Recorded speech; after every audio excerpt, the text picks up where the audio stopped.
गुस्सा आया ना देखकर? मुझे भी आया था। इस देश की सरकार ने इंडियन आर्मी को अंदर से इतना ज्यादा खोखला कर दिया है कि आज के टाइम पर उन्हें चाइना जैसे देशों की आर्मी के पैर पकड़ने पड़ रहे हैं। और तुम सब लोगों को ये बात भी पता चल ही चुकी होगी कि चाइना ने अरुणाचल प्रदेश के 60 किलोमीटर एरिया के ऊपर कब्जा कर लिया है।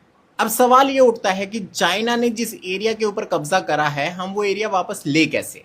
सवाल तो उठ रहा होगा। अगर मैं इस देश का प्रधानमंत्री होता तो मेरे लिए चाइना से वो एरिया वापस लेना सिर्फ 5 मिनट का काम है, सिर्फ 5 मिनट। अब तुम लोग पूछोगे कैसे? तो जरा याद करो पंडित जवाहरलाल नेहरू को, अटल बिहारी वाजपेयी को और डॉक्टर एपीजे अब्दुल कलाम को। वो हमारे लिए एक ऐसा ब्रह्मास्त्र छोड़कर गए कि जब हमारे देश के ऊपर कुछ इस तरीके की मुसीबत आए तो हम अपने देश को प्रोटेक्ट कर सके। अब ब्रह्मास्त्र क्या है? Nuclear weapons. हमारे देश के 56 इंच के सीने वाले प्रधानमंत्री को मीडिया के सामने जाकर सिर्फ इतना बोलना है कि चाइना या तो अपनी आर्मी वापस ले, और अगर नहीं लेता तो हम न्यूक्लियर वेपन से अटैक कर देंगे। सिर्फ बोलना है, करने की भी जरूरत नहीं है। चाइना अपनी आर्मी वापस लेगा, क्यों लेगा उसकी रीजंस भी बता देता हूं। क्योंकि गलती से भी अगर हमने न्यूक्लियर वेपन से अटैक कर दिया तो जो चाइना आज 2050 में जी रहा है ना, वो घटकर हमसे भी पीछे चले जाएगा। वो 100 साल पीछे जाएगा सीधा सीधा। क्योंकि एक न्यूक्लियर वेपन भी अगर उसके ऊपर गिरा तो ये समझ लो जिस एरिया में गिरेगा उसके आसपास का 100 से 150 किलोमीटर तक का एरिया पूरा डिस्ट्रॉय हो जाएगा।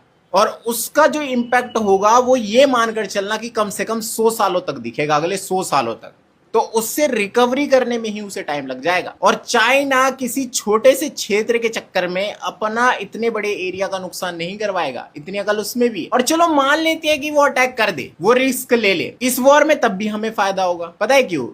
क्योंकि चाइना खतरा है अमेरिका के लिए। जिस टाइम पर ईरान और इजराइल की वॉर हो रही थी उस टाइम पर सबसे ज्यादा अगर प्रॉफिट कमाया तो वो चाइना था, जिसने यूएस डॉलर को टक्कर देने के लिए अपनी करेंसी युआन को इंट्रोड्यूस करा और उससे ईरान से मतलब उससे दोस्ती करी और बोला कि अगर कोई भी उससे पेट्रोल खरीदेगा तो उसे युआन में पे करना पड़ेगा। इसकी वजह से पूरा का पूरा नुकसान किसको हुआ था? अमेरिका को हुआ था। और अमेरिका बदल लिए बगैर तो छोड़ेगा नहीं, उसे भी तो मौका चाहिए। मौका तो उसे मिलेगा। अगर हम इंटरफेयर करेंगे, हमारे साथ पंगे होंगे, तो अमेरिका अपना बेनिफिट, बेशक से वो हमारे लिए ना आए लेकिन वो अपने बेनिफिट के लिए तो जरूर आएगा। चाइना फिर फंसेगा, तीसरी जगह वो फिर फंसेगा। उसे ताइवान भी चाहिए और उसके ऊपर नजर जापान की भी है, और इनडायरेक्टली जापान भी हमारी मदद करेगा।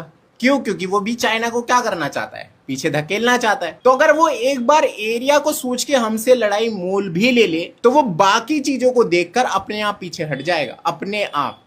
अब कुछ हाफ निक्कर वाले आएंगे कि पलट कर वार वो करेगा, इससे तो हमारा देश भी पीछे जाएगा।